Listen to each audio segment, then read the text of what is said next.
Welcome, everyone. Appreciate you being here tonight.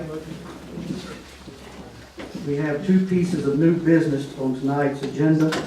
And in relation to one of them, got some handouts if we need them at that point. But Councilor Wilson, would you like to go over the first one since you're sponsoring that one?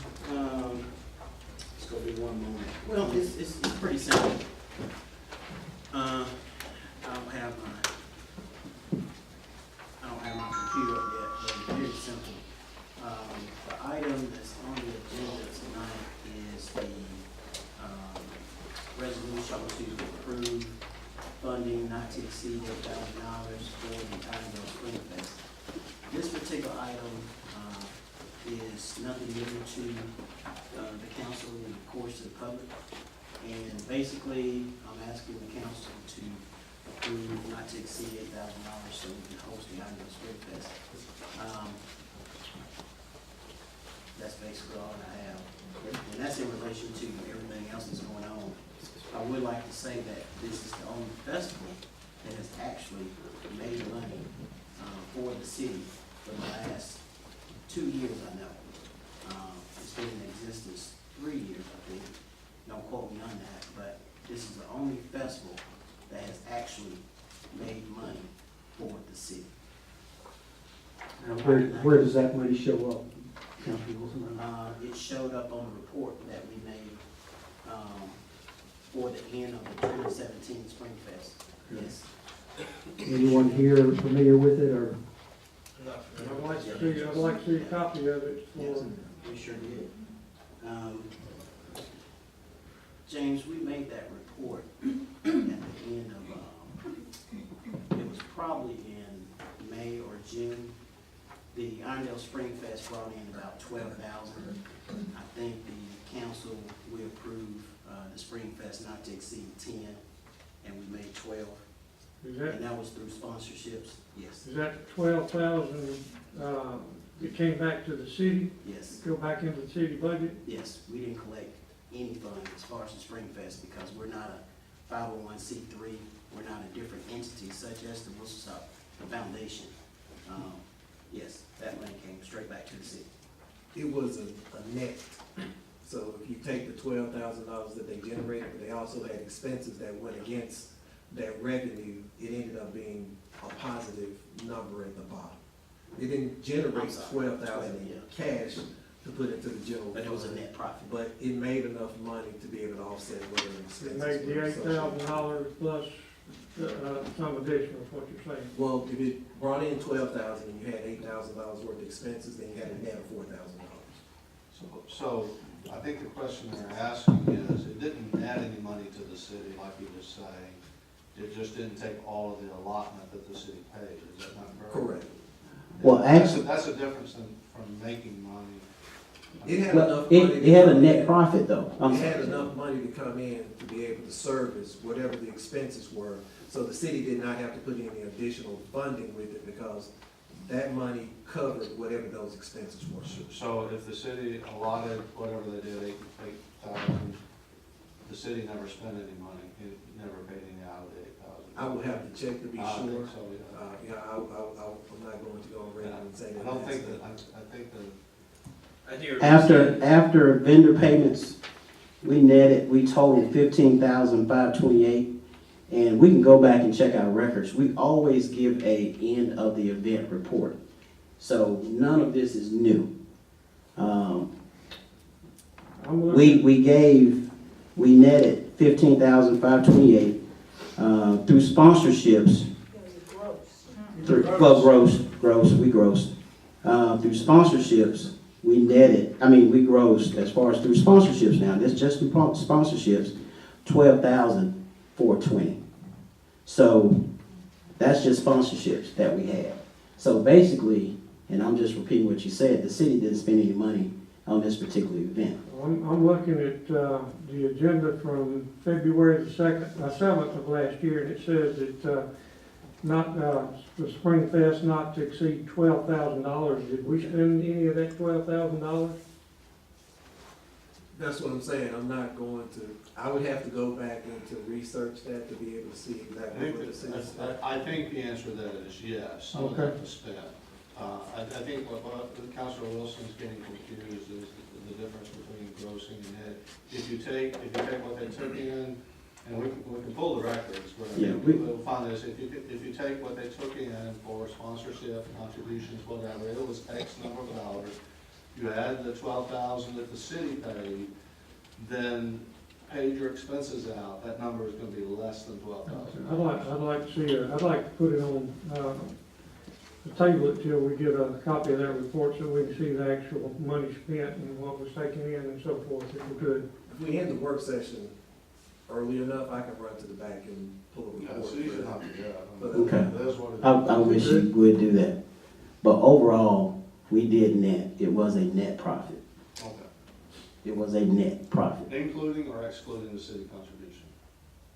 including the city, well, including the city contributions. Okay, that we may not Yeah. dispute. Okay. But as far as what we made through sponsorships, that paid what the city put in. So even after what the city put in, we still netted even after that. And that's saying through the money that was generated through the Spring Fest, yeah, we paid that money back to the city. Yeah, just let me pull the Yeah, line. okay. I can tell you exactly what the expenses were that were charged off last year. Is that what you got there, But what Robert? his contention No, we don't. is that, We're gonna let James. is that the city did not spend any out-of-pocket money on this festival. It's an easy thing to find out. Which if that's true, it should be able to support itself again, I would think. Yeah, you wouldn't need an allocation. Right. Okay, but that's something we'll clarify at the main meeting tonight. Well, I'm not saying that. Any other We probably questions still on need that particular one? Yeah. Okay. And the second one, Mayor, would you just like to briefly go over that, if you would, please? Yes, that's, as you all, I think everyone knows, the gas company, which is now Spire, used to be Alagasco, is redoing some of their main lines through this area. And they have need for some easements, various ways. The way it affects the city is in two places. It's on the Ruffin Road part by the ballpark, and on the Ruffin Road part by what is known as the firing range or the shooting range there. And so they have presented that agreement to us, or that contract to us, in the amount of, I think the number is 42,000. I'm not looking exactly at the number, but a total of 42,000 for those. 42,605.20. It has been reviewed by our attorneys and informed, is in good form. So that's the summation of it. If there are any specific questions, I can respond to those. Did everybody get an email today? Yeah, you know what?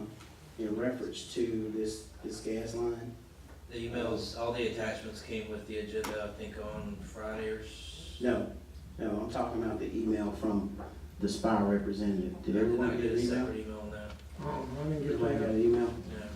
No. Is there something you'd like to go ahead Yeah, and disclose? I thought everybody got it.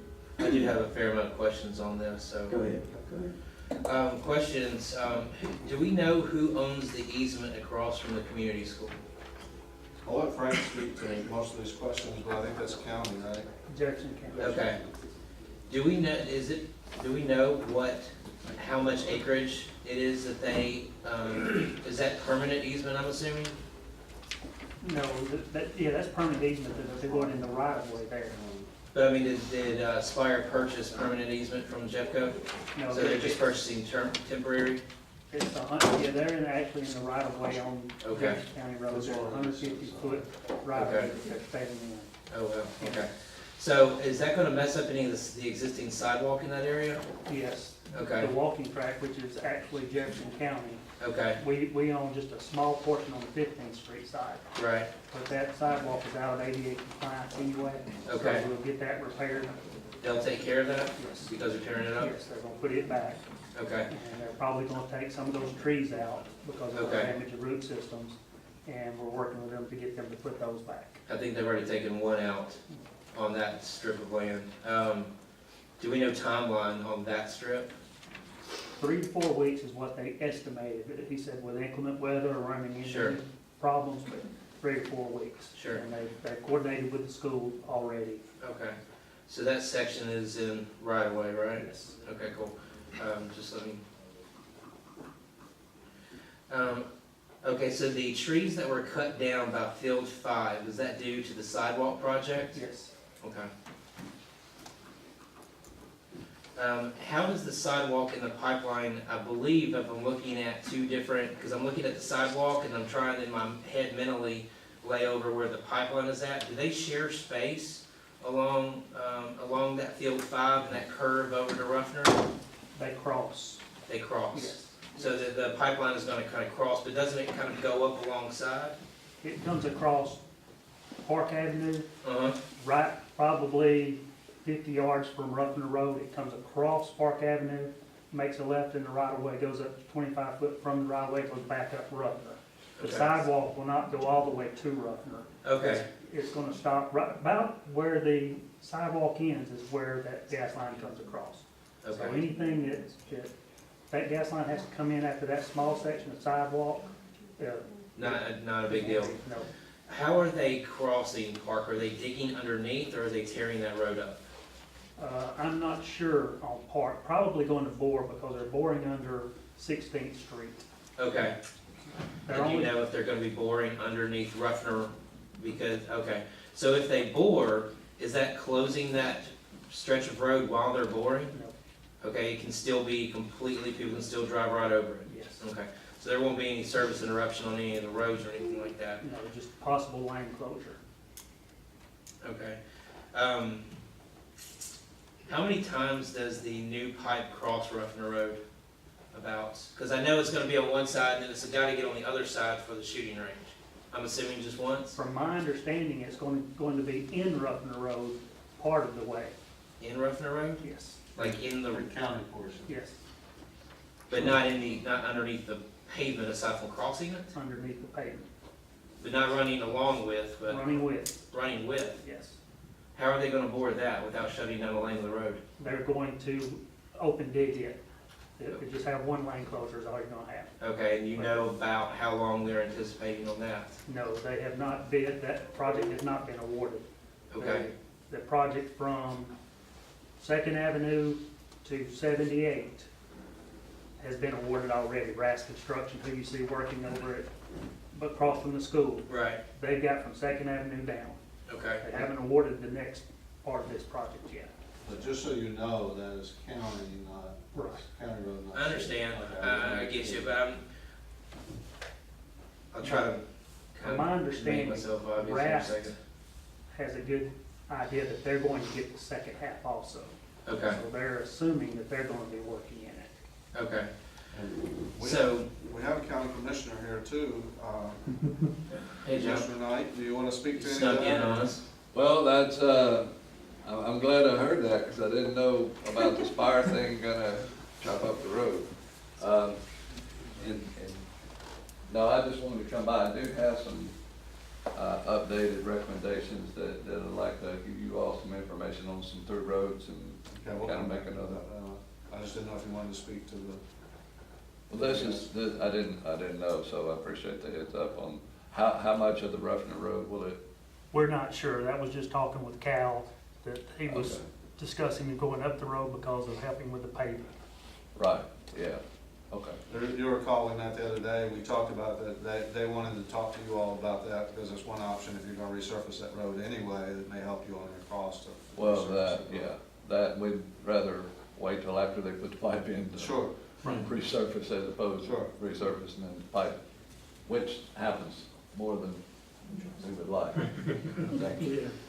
So, just some more follow-up questions real quick. Focusing on the ballpark itself. So they're gonna have some 25-foot permanent easements into what is actually our property, am I accurate? Yes. Okay, and then there's an additional 35 feet beyond that 25 that's gonna be temporary, am I right? Yes. Do we know the length of temporary and what that's really gonna entail? No, not yet. Okay, It was gonna entail as a staging area for them to work okay. while they're doing the job. It's just a station pipe and some equipment. What I'm getting at is I know we're getting into ball season. Yes.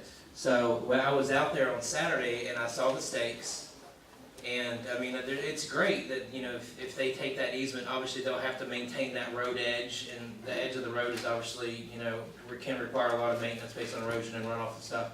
So that's a great thing, but when you start looking at that temporary that goes back an additional 35, when you walk it off, they're pretty much eliminating the entire parking lot for the ballpark.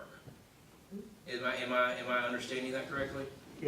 Well, you're looking at the right-of-way, at the edge of the right-of-way of Jefferson County's right-of-way on Ruffner, then you're adding 25 foot for our easement, and then 35 foot, so it will be a large part of that parking lot up there. Right. So, we're obviously gonna be tearing up a piece of, part of my ignorance, but the gravel road that goes in between 5 and the rest, is back to where the dog park's at. And then we're gonna be tearing that up, because is the pipeline gonna be going through there, or is it gonna cut over beyond that? Beyond that. Okay, so tearing up that area is not an issue, so the parking in the back is still available, but all the parking along Ruffner Mountain Road is we can pretty much forget about that. And you've got a staging area at the back right there also, if you look at the easements, the temporary, behind Field 6, Right. that flat area there. Yeah. And then below Field 6 is one of the easement areas temporary. Right. So I guess I'm just trying to paint a picture that our ballpark is not usable this season. Am I accurate? No? It would still be usable. It would still, where are people gonna park at? You can park along the backside on the left there, and you should be able to park in the bottom lot on the end, the very end down there by the barbecue pit. I appreciate that. Gun range access, how long is the police gonna have, access to, how long they need denied access? There won't be denied access. Okay, they're still gonna be able to cross that easement, Yes. even with the work happening? Okay. Thank you, Frank, I appreciate that. You're welcome.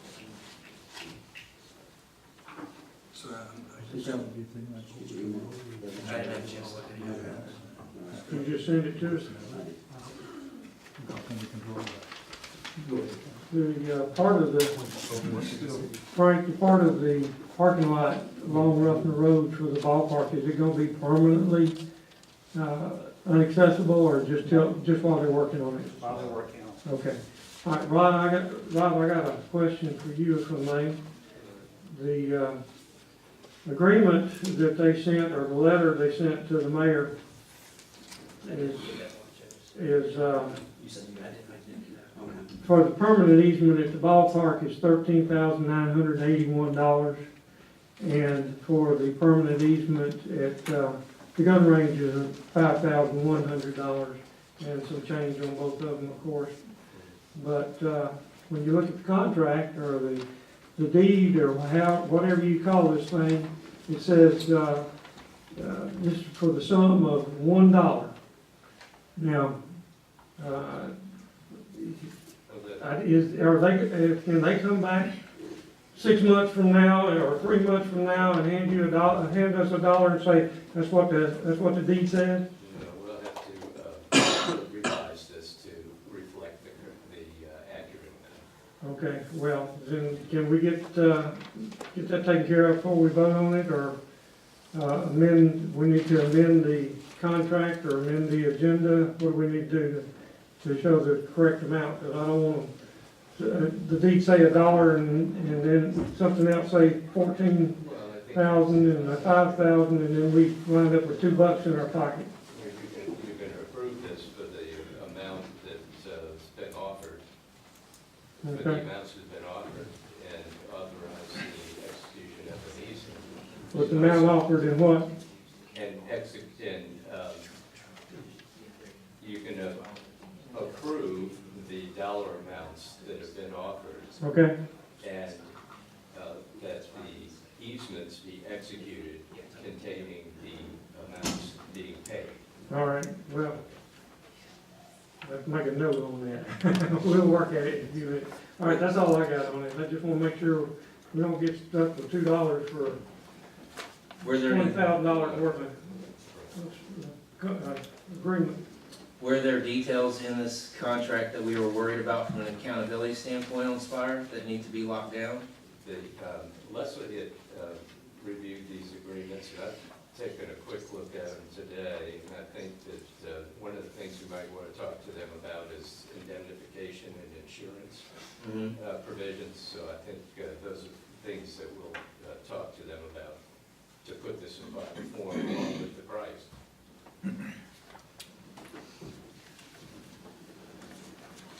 So at this point, we're talking about modification, or are we talking about, I'm talking about tabling it. As long as we can get the correct amount in the contract or in the deed, because this is a deed, it appears to me. And City of Irondale is the grantor and Spire is the grantee, that's a deed. So we need that in the deed, not just on a piece of paper that says they've agreed to pay that. That's correct, and it's gonna be recorded too, so. Mm-hmm. So we need the contract, or we need the deeds, to reflect the amount that, they've agreed to pay before we agree to it, I think. Well, I guess you can have, the approval subject to a contract that's either approved by the mayor and council. That contains the, provisions that, we've discussed. I have a question. I have a question for the mayor. Okay. When you're done. I'd like to see the deed changed before we vote on it, to reflect the correct amount. And I'll go along with David, let's table it till we get it corrected, or get it corrected, typed up tonight, one or the other. Councilor London, did you I have? have a question for the mayor. Have you been contacted about maybe this is a great opportunity for economic development in that area by anyone? Economic development. Yeah. On what? Possibility of trail, by talking about the trails and I how, got a call from Scott, that's the only contact. what's the discussion, was that discussion positive? Well, he thought that Ruffner had, taken the initiative and had some conversations on that, which they had not had any conversations, at least with the city, Right. on it, and that's all. He just called me a couple of days ago. Scott. So he's the only, Scott Green, Scott Green. He's the only guy that contacted you about some, maybe some other opportunity that we need to look at as council before we approve this contract? I don't know about. Some trailways, some places. Scott called me, as I'll say once again, Scott called me and asked if I had been contacted by Ruffner, the folks from Ruffner. I was told I had not. I was not aware. And there he is now, he can speak for himself. Right. So, But here's the thing, they're gonna be there. They're already tearing up Ruffner, that whole side. So I think we ought to have some discussion about, because we talked about making Ruffner a nice place for baseball and other things. Well, the equipment's already gonna be there. So it's a great opportunity, I think, to negotiate something more than just dollars with this contract. You know, it's a great opportunity. The equipment's gonna be there, we know how bad the park look. So it's a great opportunity for us to discuss some different things besides just money. Besides money. And I think Spire, when we sit around the table and tell them exactly what we want, I think they'll be in agreement with what we want. It's not gonna cost them any extra money to do what we're talking about. They're gonna tear up that side of the park, when we give them the paper, smooth it out, make it better. I just think we're missing a great opportunity. We just start looking at the money part. That's the money part, it's not a factor. I think we're just missing a great opportunity. Not in disagreement with that. With them being here already. I think there's a lot of assets in that area Right. on both sides of the road that I think we need to be looking at this and saying, okay, we need to be looking past our nose on this and looking, we have an opportunity to look 20 to 30 years in the future right now. That's right. Spire has something that they would like to do, and it's negotiation. So apparently you've had some conversations outside of here, why don't you share those with us? No, you just told me the only person you talked to was Scott Green. I know, It's just- apparently you No, had some no. conversations. You actually asked you a question. and you said the only person you talked to was Scott Green. That's not true. Oh, okay. Who else did I talk to? Well, you got an email from a guy that's talking about the same thing, Okay. and you haven't responded. You haven't So, responded, cause so why don't you share? I'm not gonna share. I just share what I want. I think we're missing a great opportunity. That's what I just shared. I think we're missing a great opportunity. The city, not just for John, not for the mayor. I think we're missing a great opportunity as a city council for the city of Irondale on this project. I just think we're missing a great opportunity. And we're looking at the dollar sign. We're looking at, you're assuming, you're looking at the dollar sign. We're looking beyond the dollar sign and saying this is a great opportunity for all of us, including you, because we wasn't included. The first time we found out about this, when it got on the agenda. So I wasn't included. Maybe some other councils was included, but I wasn't included first time I heard about it when it came on the agenda. So I did make some phone calls, and I did my research on it. I really did. So you were contacted by some other folks. You got an email. The Jefferson County was contacted, and you never responded. As the leader of Irondale, you never responded. So you can disagree with that, or I can show you the email right now. You were contacted by someone besides. Well, at this point, let me finish. He asked me a question. I think you made your point, Councilman. Yeah, no, I haven't been finished. He asked me a question. It's going to come up for vote. He's trying to put it on me. He's trying to put it on me. I don't believe All I'm so, gonna sir. say is- Do we not need to move on? No, we don't need to move on because he just tried to put this on me. Well, we're not here to debate No, it's on not this debate. one. It's not a debate. It will come up for a vote, and you will have your I'm speaking the opportunity. truth, Mr. President. And I'm speaking the we've got truth. some additional information on the first question that James would like to share before the meeting. No, we talking about this. We're not gonna move forward. Well, let me just pass one to council before we do any more. It's important. Does Spire have the option to do some type of eminent domain and do it whether we give them the right of way or not? Since they've already let a contract. Well, we can approve a contract. No, they've let a contract to a subcontractor to do the That's actual work. their fault. Yeah, but I think it's their fault. just a question. I think it's their fault to approve something, to approve a question. If they're a public utility, they could invoke eminent domain.